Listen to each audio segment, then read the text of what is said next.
the IPs, you know. Uh, yeah, it just all depended on how much effort you put into it. So. Well, what's some of the successes? What's some of the failures? Oh, I mean, failures kind of a strong word. You know, things that perhaps didn't really work to your expectations, or like I said, for future generations. Like, what'd you come away from this learning? Like some of our failures, I'd say it's really hard to say because, like, I don't think we really failed in any aspect, really. Maybe there's only things we could have did a little bit better, you know. Like there's times like we could have probably pushed the Marines to stay up a little longer, spend a little bit more time, build maybe even stronger bonds than what we did, and maybe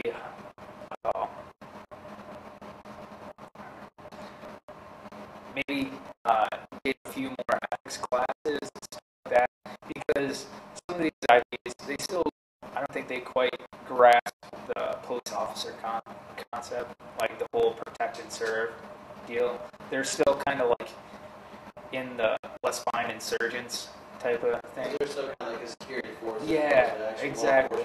And like, especially the last 2 months, we were pretty much just dealing with police station type stuff. Oh, hey, this guy stole something from him, and we just detained him. You know what I'm saying? Like, and then they'd wait for the tribal leader to like figure out the punishment. You know what I'm saying? Oh, there still wasn't like a court system. Yeah, like we were basically dealing with police station type stuff. Like, oh, this guy got drunk and he beat up this guy. You know what I'm saying? Like, the police officers still didn't really have a solid system how to deal with regular police type stuff. They were experts on catching insurgents and stuff like that.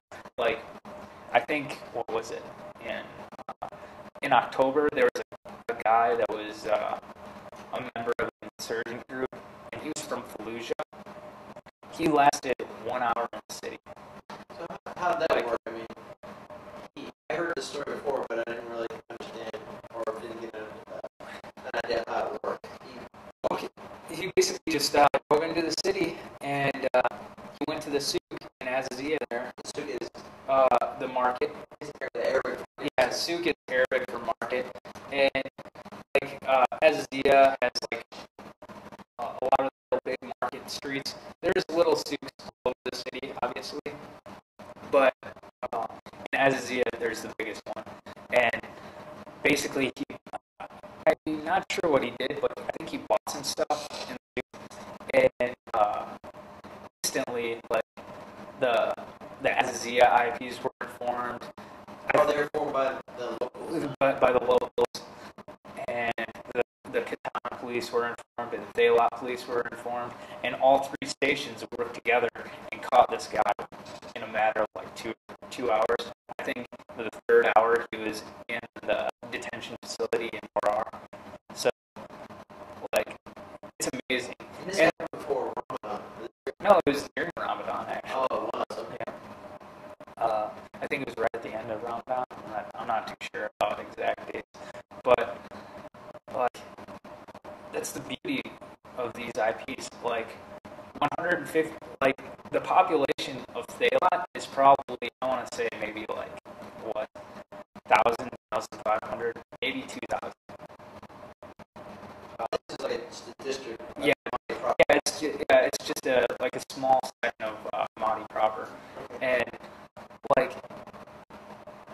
out of our 150 IPs that work at the station, like, they all live in Thaylat. So no matter, like, all these IPs, they're either related to or neighbors to everybody in the community. So think about, well, I'm from a small town. Like, I grew up in a town that had like 200 people, and I could always pick out anybody who came to the town that was new. You know what I mean? It was pretty much instant too. I'd be like, well, he's he's not here, And that's exactly how these guys work. It's exactly how these guys work. So, like, that's the beauty of these IPs. Like, they can pick out a new guy a mile away. Okay. Well, thank you for sharing that story with us. I guess the last thing I want to cover is I heard there was some concern for the other companies.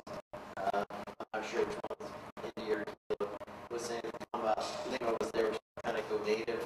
Did you see that happening? Oh, definitely. For the first time in my life, I had pretty much a handlebar mustache at one point. Like, I think it was like, went almost a month without cutting my hair once. They were actually their leadership positions are held by people who have like a lot of facial. Yeah, exactly. Like, actually, they warm up to you a lot more when you have like facial hair. You know what I'm saying? Like haircut and stuff I have right now are, this is the way I present myself in the Marine Corps. But while we were at a lot, like, it goes like while in Rome, like they just warm up to you so much more if you have a mustache and like if you have a regular haircut. Like we would have IP in the station. He was a barber and he would always cut my hair. It would so not be in regulations, but yeah, like. But the mission was to fit in. Yeah, exactly. And like, I would eat 3 meals a day with them. Like, I would sleep outside on cots with them, stuff like that, like, or on their little couches and stuff. We'd go outside and like hang out at their checkpoints and all that stuff. We'd be completely integrated. We look forward to it. Oh, she's not back. Oh, okay. Oh, no problem. Well, we're kind of down to the last 5 minutes. You were saying we're going to warm up the other. Yeah. Because Yeah. that train of thought was kind of anyway. Well, is there anything perhaps we mentioned and cover in the These augmentation teams, like, this is the way to fight this counterinsurgency. I would like to. How much?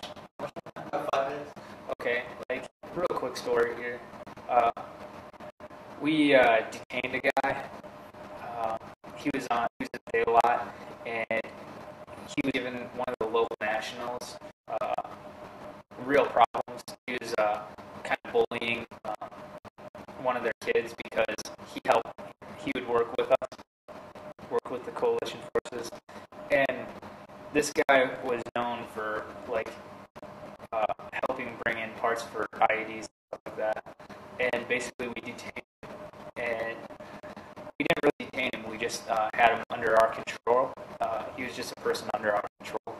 And what we did was we detained him for beating up this local national son. What we did was we brought in the local tribal leaders, and we cut off his flex cuffs, and we put an IP uniform on him, and we made him work for us. And by the end of the deployment, he was like, he'd do anything for us. And that's kind of what we're going for. We're trying to take a guy that is, part of the insurgency and like instill our views on him. And I think this is the best thing with the augmentation teams is we're going about it the right way as compared to last year when we, guys would just take a couple rounds, like just shoot a couple pop shots at a post, and then we'd return fire with 240 golf, and we'd annihilate, not only the enemy, but, other people's houses, stuff like that. And that's definitely not the way to do business. It's a lot better to just turn people to our side instead of, trying to seek out and destroy the enemy when you have one enemy and, 100 civilians. You know what I'm saying? Quality. Yeah. You don't keep making more certain. Yeah, exactly. Just like Captain Lynn said, we're trying to pull them over into our little bubble, the coalition forces area, or our views, you know what I'm saying? Like, there's the insurgency and, like, the coalition forces, and just trying to, like, pull them over onto our side instead of, like, you know, that's basically what I wanted to say. Well, I appreciate, actually, I was right on the money. We're down to like a minute. Okay. I appreciate